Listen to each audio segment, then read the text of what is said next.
We are the anchors of Queer News Tonight, and this evening we discuss the queer headlines. Fort Lauderdale's National Stonewall Museum reenacted the 1969 riots with Marsha P. Johnson and Real Police to celebrate the journey of LGBTQ+ civil rights.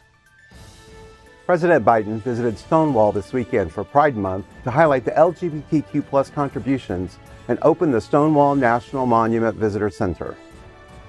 Gallup survey shows 69% of Americans support marriage equality, with Republican support dropping to 46% from 55%. It is the first decline in support in more than a decade. Project 2025, a 900-page manifesto created by the Heritage Foundation, Radical GOP, and evangelicals, aims to create an authoritarian regime targeting LGBTQ+ rights on day one of the new conservative administration. RuPaul's Drag Race contestants launched Drag Pack to defend the LGBTQ+ rights, to respond to anti-LGBTQ+ legislation, and promote voter engagement. Good evening. Welcome to Queer News Tonight. This is the world's first and only LGBTQ+ daily evening television news, broadcasting live and available on demand on your favorite streaming channels. We're proud to announce that YouTube has recognized Queer News Tonight, certified by analytics company vidIQ, and we have had more than 9 million views. It's Monday, July 1st, 2024. We are live and literally out of the closet and into the headlines. So many of your important stories we're going to tell this evening on Queer News Tonight.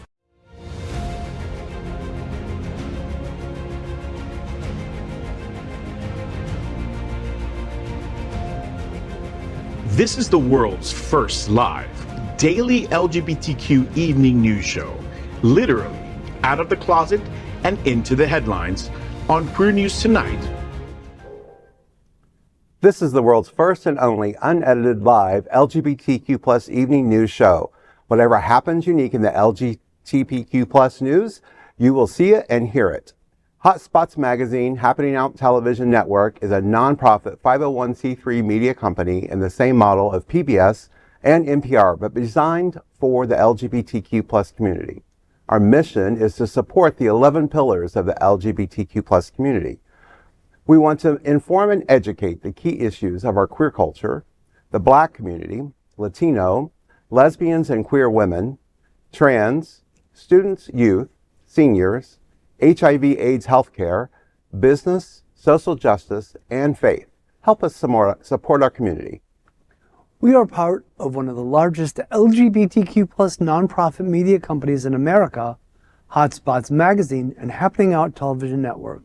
In 2024, our magazine is celebrating 40 years of the LGBTQ+ experience, and our television news, talk, and entertainment shows support our mission to educate the LGBTQ+ and broader community. Well, let's meet tonight's anchors at Queer News Tonight. Let's welcome Jacqueline Lorber, CEO-President of South Florida Symphony Orchestra. She's a dynamic entrepreneur known for her results-driven leadership. With a track record of raising $40 million+ for nonprofits, she was honored at the Outshine Film Festival for her impactful contributions to the arts. Jacqueline, the South Florida Symphony Orchestra, is back with concerts in Fort Lauderdale. Summer Concert 3, the Passion of Youth concert, is scheduled for July 25th and 26th. So tell me, what's happening? Well, I have to say the chamber music are just a wonderful opportunity in the summertime to get together with everybody and have a great time, where we are at the Center for Spiritual Living in Fort Lauderdale, as well as Coral Gables earlier in May and June, and this month will be at Temple Israel of Greater Miami. Excellent. Next, let's meet Vaughn Biggs, Broward County HIV Health Services Planning Council's Vice Chair and Disruptive Advocate, challenging outdated perceptions and fighting for HIV/AIDS rights. As Holy Cross Health's Community Outreach Coordinator, Vaughn smashes stigma through innovative campaigns and social media. Welcome, Vaughn. Thank you very much for having me tonight. All right, let's welcome Gregg Shapiro, an inductee into the Chicago, not college, LGBT Hall of Fame. Gregg is the author of 2 short story collections and 7 books of poetry. He's an entertainment journalist whose celebrity interviews and reviews run in a variety of print and online publications. Welcome, Gregg. I'm happy to be here, and speaking of celebrity interviews, my new interview with the one and only Lainey Kazan is available to read online in South Florida at outsfl.com. And of course, this is tonight's lead anchor, David Hopkins. David is the vice president of the Lambda Men's Brotherhood, a local charity group that raises funds within the leather community.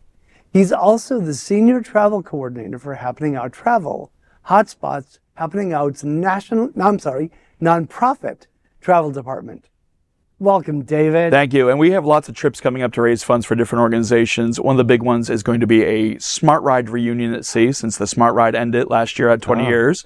It's November 9th. You can book online at happeningout.travel/smartride. So we are the reporters for Queer News Tonight, and this evening we begin with the queer headlines. The LGBTQ plus community in South Florida and across America is diverse. Our community across the world is vast. And here are the bullet points of the queer news for Monday, July 1st, 2024. First this evening, let's queer up LGBTQ plus civil rights. Marsha P. Johnson was arrested live at Stonewall Inn, and it was not 1969, it was yesterday. Night after night after night until police oppression has stopped in New York City.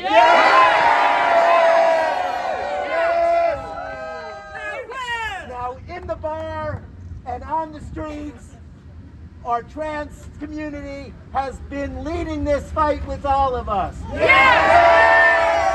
So let's hear something from Marsha P. Johnson.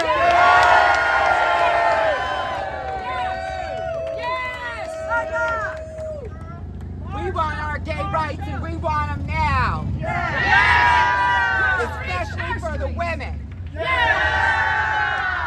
And hell have no fury like a drag queen scorn. Our street. Our street. Whose street? Our street. Whose street? Our street. There you go. Gay power. Now let's tell these pigs they can't come up in our community and beat us up anymore. We're gonna kick the cops' ass this time. Fuck the police. The police. So, with all the cars that are burning, with all the trash that's burning, we have Christopher Street. Tomorrow we take 7th Avenue, and the day after that, we go all the way to 14th Street. The subway is ours. This is our city, this is our home, and the village belongs to us. Yeah!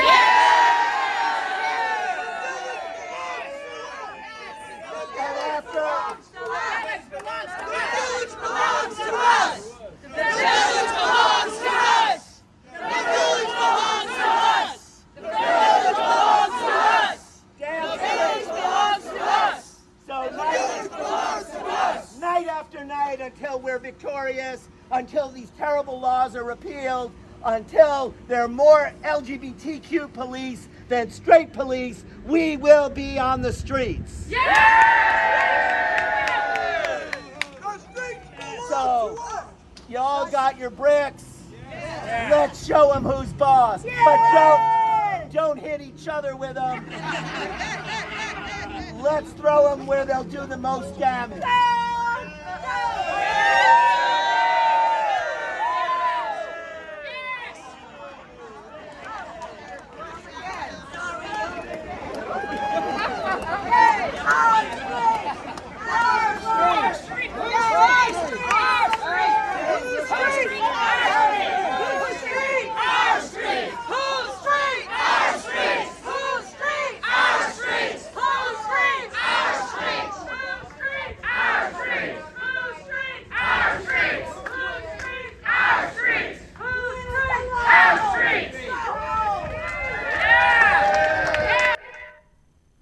Legend says that drag and trans activist Marsha P. Johnson may have thrown the first brick or shot glass to launch the riots in New York at the Stonewall Inn on June 28, 1969.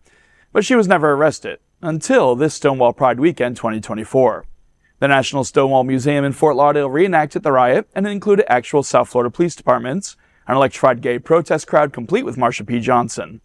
Stonewall Museum marked the 1969 event by converting the museum into the actual Stonewall Inn. During the reenactment, police entered the museum to hassle and arrest bar participants, including Marsha P. Johnson. At the event, hundreds gathered to protest the police harassment and arrests, chanting "Our Village, Our Streets," and more. The event was a dramatic illustration of what happened to launch a worldwide civil rights movement. This is believed to be the first reenactment in history of the Stonewall riots led by Marsha P. Johnson. A critical component was the reenactment was the actual police presence. Police departments from 6 South Florida communities, including Fort Lauderdale, Miami, Hialeah, Davie, North Miami, and Homestead, had police cars and officers present during the raid, arrests, and protests. A highlight was a conversation between Queer News Tonight anchor Al Ferguson and Fort Lauderdale's Mayor Dean Trantalis and Fort Lauderdale's Police Chief Bill Schultz. The reenactment took on emotional meaning as both the mayor and police chief are members of the LGBTQ+ community. The entire reenactment was led by Stonewall Museum Executive Director Robert Keston. Ferguson asked Gay Police Chief Schultz about the irony of Stonewall riots reenactment with a gay police chief present. Captain Schultz said, quote, "It's not really. It was shameful that it took NYPD so long to apologize for Stonewall, but they finally got there. Today, it's completely different for the LGBTQ community. When I started in this department, there was no support for LGBTQ. Today, it's completely different," end quote. So the whole thing about Stonewall that I love is it is a legend. The historical facts have gotten so muddled. Marsha P. Johnson herself said she was not there during the initial arrests. She didn't show up till afterwards, and she did help lead the protests. It's believed that Stormy Delaverre, the drag king and lesbian, was the one who actually started the resistance against the police.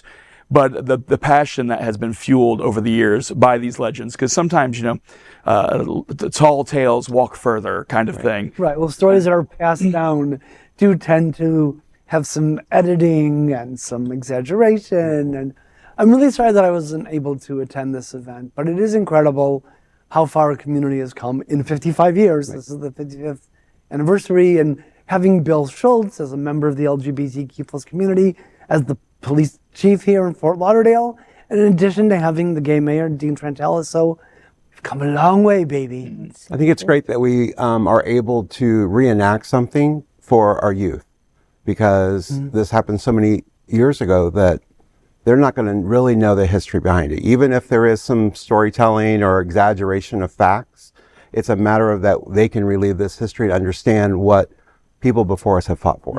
I remember going to New York and standing in front of the location, watching the Gay Pride, which was as far as your eye could see, people that were, in our community, and it was just overwhelming. Yeah. Next, let's queer up gay culture. President Biden says LGBTQ community set an example for the world at NYC Stonewall 56. In a historic event celebrating Pride Month, President Joe Biden and First Lady Dr. Bill Biden visited Stonewall in the New York City last Friday this week. They attended the grand opening of the Stonewall National Monument Visitor Center. Biden became the first sitting president to visit the birthplace of the modern LGBTQ+ rights movement. Commemorating the 55th anniversary of the Stonewall Uprising, reflecting on his earlier visit as a private citizen in 2019, Biden emphasized Stonewall's role in advancing civil rights in America, addressing the LGBTQ+ community. He praised the impact of the community has had on American society, recognizing the courage and contributions of the LGBTQ+ individuals. He said, quote, "You marked a turning point in civil rights in America. Your courage and contributions enrich every part of the American life. You set an example for the entire world," end quote. Biden also addressed the transgender community, saying, quote, "Stonewall remains a symbol of the legacy of leadership in the LGBTQ+ community, especially trans women of color," end quote. The event also featured Elton John, a renowned singer and LGBTQ+ rights advocate who used the platform to address the community's ongoing challenges. Following the opening, the Bidens attended the 25th Annual LGBTQ+ Leadership Council Gala in New York City, supporting initiatives that promote equality and inclusion. I'm happy that they were able to go out and support this in so many ways. He has a story from obviously as a citizen and visiting this and seeing where, all of our rights have come from and what's developed in our country's history over so many years. So I just think it's great that he's there. I would love to see them do more.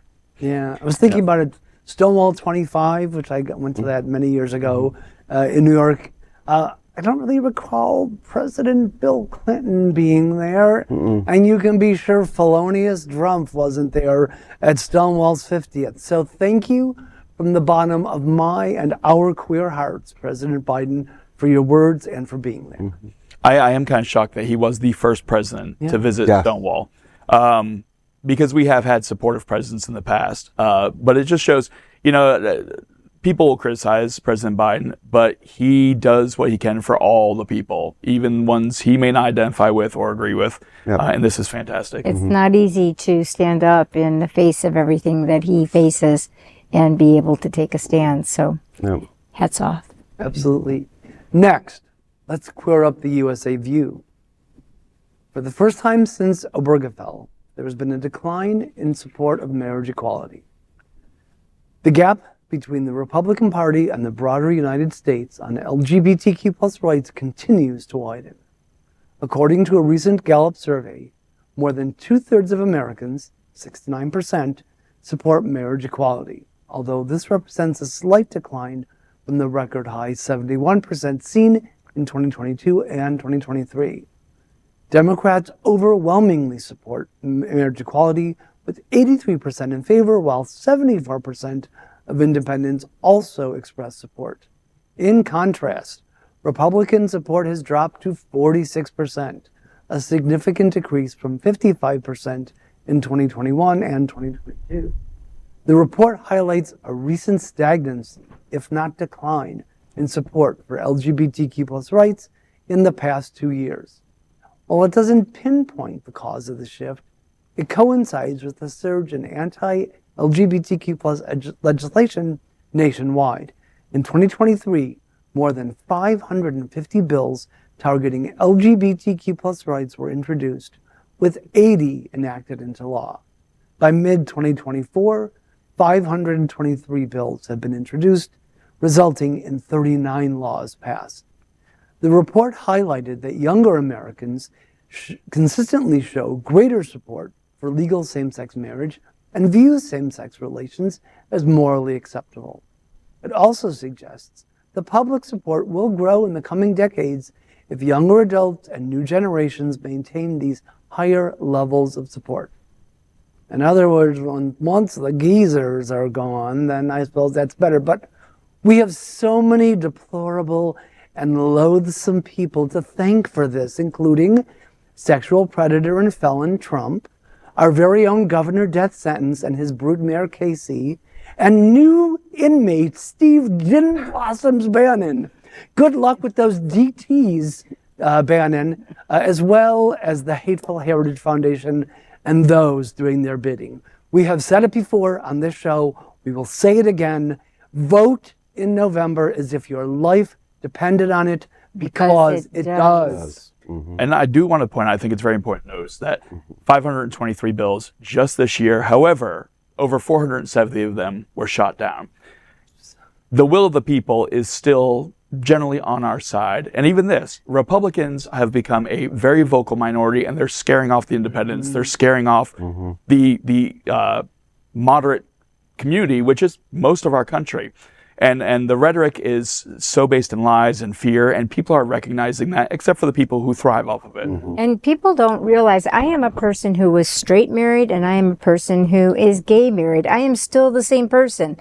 There's nothing different about me except for who I am married to today versus yesterday. And that's a fact. So, people that have these things that they make up the story and they believe it in their head about what that means, it's irrelevant to who you are as a human being in life and your commitment to your community, how you operate every day, how you conduct yourself as an individual. I'm honored in the business community, I'm honored in the gay community, I'm honored for different things that I've created, and it doesn't change for 1 minute who I am as a human being.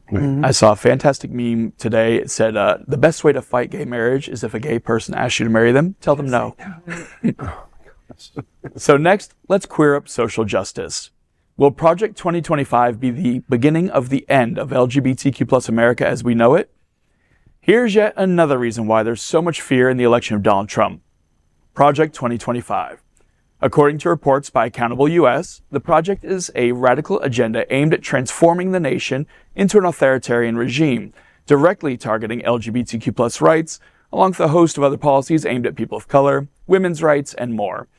The brainchild of Religious-Inspired Heritage Foundation, Project 2025 proposes sweeping changes, including the dismissal of up to 50,000 federal employees deemed disloyal to the president, so they can be replaced with loyalists. It advocates for severe restrictions on access to contraception, potentially imposing a national ban on abortion, and slashing federal health care programs. These measures are designed to consolidate power and enforce ideological conformity. The 920-page manifesto was ominous when they outlined their mission statement on page 1. They said, quote, "It's not enough for conservatives to win elections. If we're going to rescue the country from the grip of the radical left, we need both a governing agenda and the right people in place, ready to carry this agenda out on day one of the next conservative administration. This is the goal of the 2025 Presidential Transition Project. The project will build on 4 pillars that will collectively pave the way for an effective conservative administration," end quote. Of grave concern to the LGBTQ+ community, Project 2025 calls for the reversal of protections established by the landmark 2020 Supreme Court decision in Bostock versus Clayton County, which recognized workplace discrimination based on sexual orientation and gender identity as illegal under Title VII of the Civil Rights Act. Project 2025 also advocates for barring transgender individuals from military service and aims to combat what it terms the normalization of transgenderism within government and society. It demands the defense of First Amendment rights for those who discriminate against LGBTQ+ individuals, especially on the basis of religion. On the international front, Project 2025 proposes dismantling U.S. Agency for International Development programs promoting diversity, equity, and inclusion by branding them as part of a, quote, bullying LGBTQ+ agenda, end quote. The Project 2025 has been criticized as being a blueprint of white male evangelicals and their goal to return America to some fictional time. This plan is full of similar goals against Black, Latino, and immigrants, women's choice and leadership, and much, much more. As the political landscape evolves, Project 2025 stands as a stark reminder of the potential ramifications of a conservative presidency. The plan ends saying they will be ready on January 20th, 2025, Inauguration Day. The LGBTQ+ community should take the threat seriously. This is not the Republican Party. They are trying to throw our government away and build a fake theocratic government. Our government, our First Amendment specifically says Congress shall respect no establishment of religion. We are not a government based in God. The phrase "in God we trust" was not added until 50s. Our national motto that I live by is "E pluribus unum," from many, there's one. They are trying to overthrow us and turn us into another China or another North Korea, where you worship a demagogue and no one has personal rights. And that's not what the Republican Party stands for, or at least used to. Well, you know, if you go to their website, these words are on the website. Look it up. Project 2025.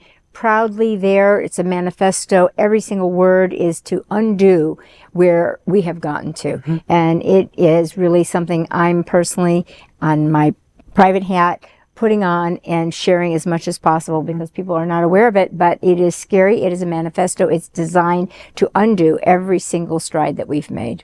I mean, the real question is, how do we save the country from the grip of the radical right? Their brazen disdain for women, LGBTQ+, any others that they consider others that they consider too far left for their unapologetically Christian nationalist rhetoric.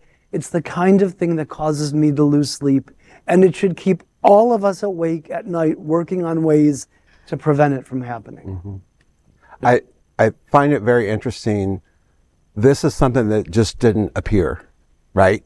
No. This is something they've been working on, right? Years in the making. Years in the making, which means all along they've been like, hey, look over here, while they've been working on this. Listen, I said it when Bannon left the White House. He's not just going away. He's out there doing the work underground. And now it's not underground.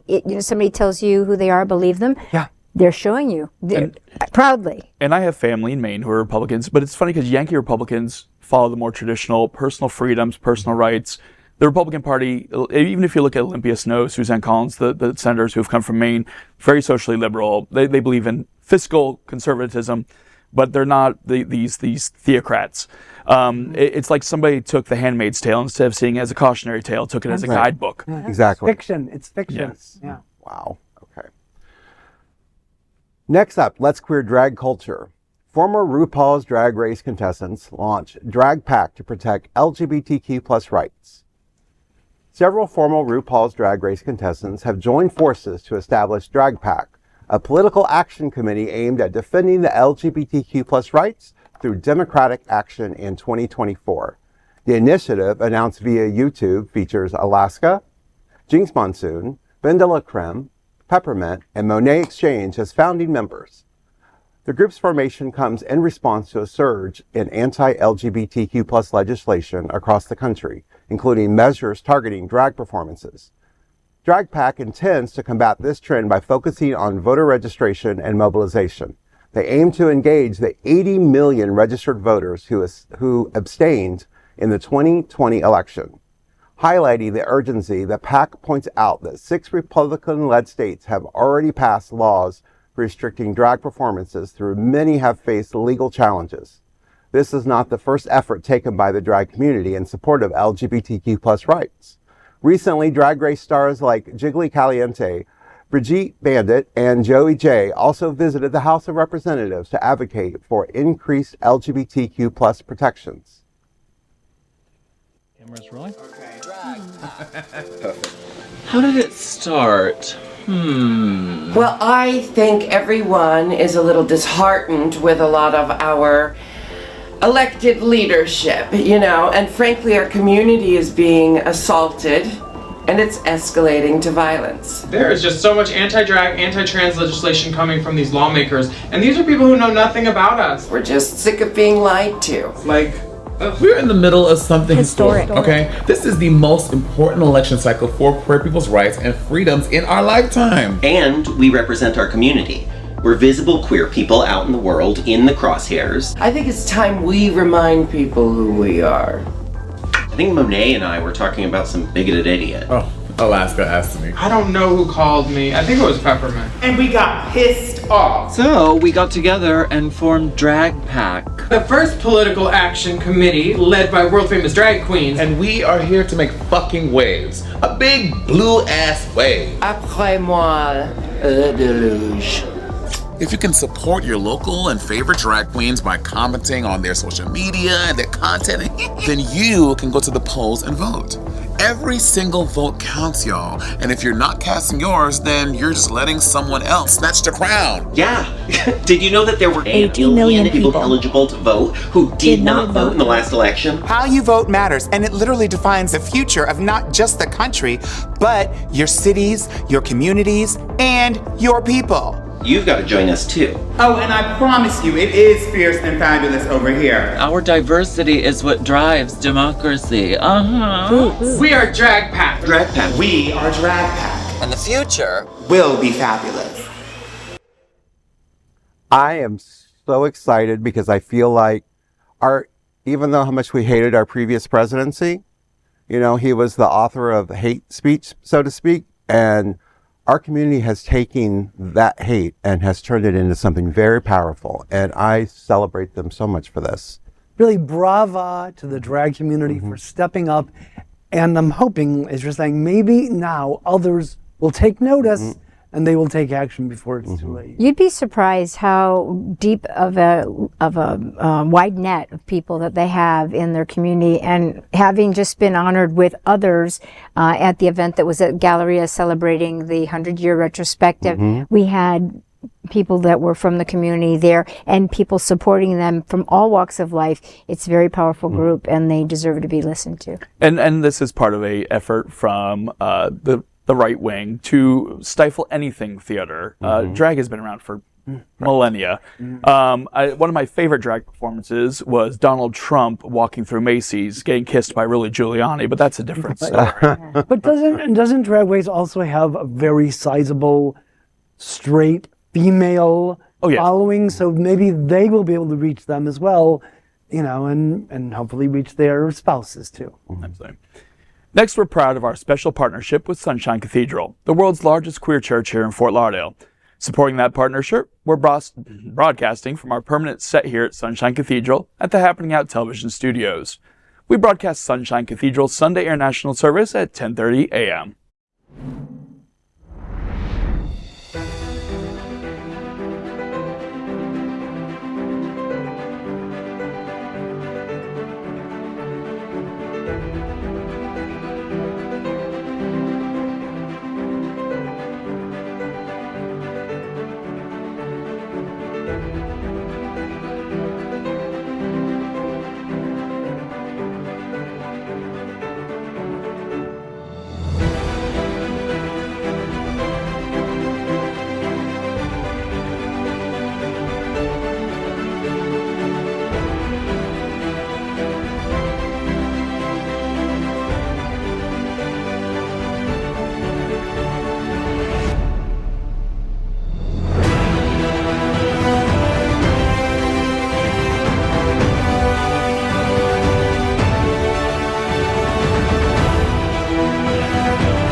We finish tonight's Queer News headlines with a segment we call LGBTQ+ 1 Minute News.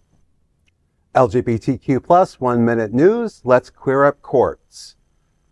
Conservatives misuse Austin Wolf's child pornography charges to fuel anti-LGBTQ+ rhetoric.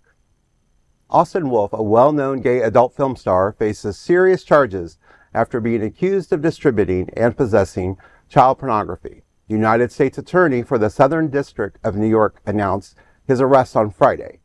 Wolf, 43, alleged used Telegram to share hundreds of videos depicting child sexual abuse. While this crime shook the LGBTQ+ community, conservatives decided to use this news to add fuel to their anti-LGBTQ+ rhetoric. On Sunday, the conservatives celebrated the arrest on social media, stating that this is evidence that all gays are groomers. Do I have a comment? No. Pedophilia and homosexuality are two very different things. Exactly. Pedophiles come in there, and he is a disgusting, vile person who is going to go to jail for a long time and hopefully rot there. And oh, how the indoctrinating conservatives love to misuse the word groomer. Here are a couple groomers. Oklahoma State Superintendent of Public Instruction Ryan Walters, who's going to have Bibles in public school classrooms, and Louisiana Governor Jeff Landry, who put up those 10 commandments. Those two douchebags are groomers. Well, LGBTQ+ 1 Minute News. Let's queer up politics. DeSantis criticizes arts funding and calls Fringe Festival sexual. Florida Governor Ron DeSantis has caused another stir in the LGBTQ community by vetoing over $32 million in arts funding. His decision dealt a severe blow to LGBTQ+ organizations, including the South Florida Symphony Orchestra, the Gay Men's Chorus of South Florida, the Stonewall National Museum, South Florida Pride Band, Plays of Wilton, and more. Our Fund Foundation is a leading LGBTQ philanthropic organization that supports numerous arts and cultural nonprofits in South Florida, and they've started a campaign to help fill some of the grant hole that was created by Governor DeSantis, by the governor. DeSantis justified his decision last week in a press conference. He focused on Tampa's Fringe Festival. He said, quote, "You have your tax dollars being given in grants to things like Fringe Festival, which is like a sexual festival where they're doing all this stuff," end quote.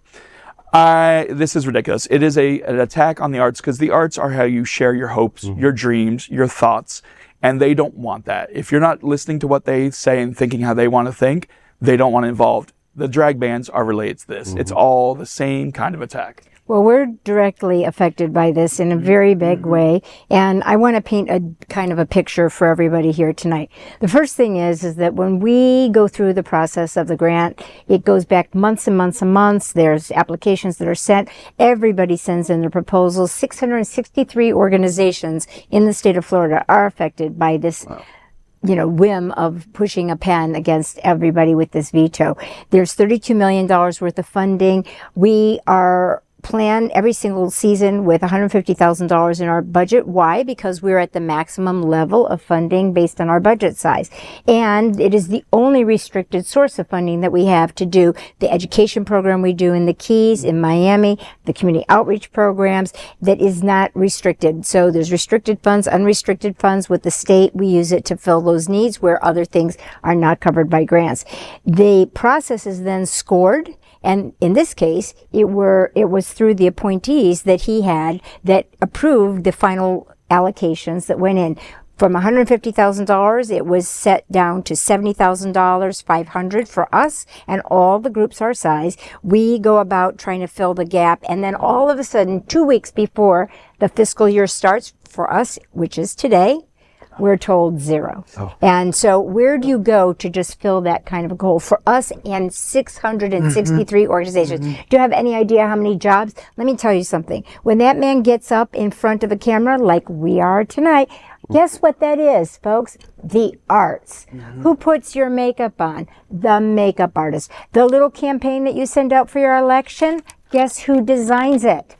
The graphic designer. Who prints it? People that are trained in the arts. The reality factor of what the arts is in the state of Florida and how it translates into the actual productions of shows. And for us, how many venues are we in? We're at the Partner in the Arts at the Parker. We are the collaborative partner at the Broward Center. We are at the New World Center, the first organization to ever have been invited to have a full season there. The Tennessee Williams, and on. All of the different locations we use, they're all impacted by this. And it is a very big problem for us, and I never say just for the symphony, I say for everyone. And I applaud our fund for gathering their particular group of people, but we're not in it. We're gay. We happen to run the organization, but we're not a gay symphony, so we're not part of that funding stream. And people really need to understand specifically funding the groups that they're interested in, because the good of the many, we all rise together. Absolutely. And Republicans need to realize that the arts are vital for the economy in general. South Florida specifically, but Florida in general, is a huge tourism economy greatly run by the arts. You get things like Ultra Music Festival would be considered, even though it's a privately run, not nonprofit, but people come here for theater.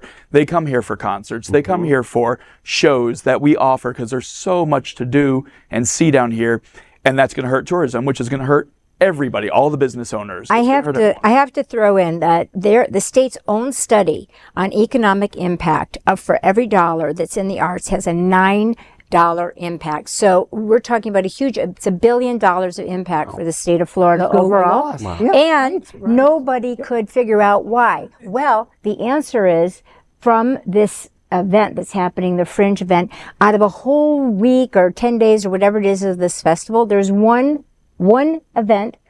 They were entitled to $7,000 on their budget, $7,000 on their budget. And he nixed everything. If you want to nix something, just nix that one show.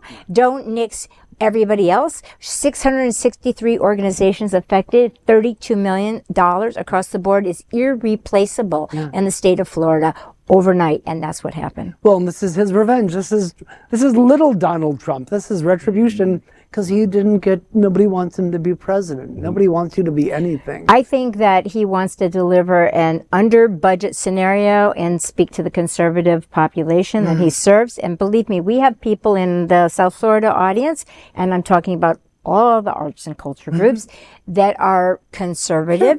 And we're good. Everybody is friends. Everybody's in the same boat together. But none of them are happy about the fact that this has happened to the organizations that they love and care about. Everybody. Of course. It's for everyone. Of course. LGBTQ+ 1 Minute News. Let's queer up the USA view. Karlheinz Weinberger exhibit captures timeless hunks. We are showing you a sneak peek of an amazing art collection. Hunks have always been timeless, and the ongoing Karlheinz Weinberger Outsiders Within exhibit at San Francisco's Bob Mizer Foundation Gallery proves it with stunning photographs. The exhibit is open until August 31st. The images are a cultural and artistic expression important to LGBTQ+ community to show the positivity of our community. More details are available at bobmiser.org. Castrated Florida Governor Ron DeSantis hate this exhibit. He'd be like, oh, sexual.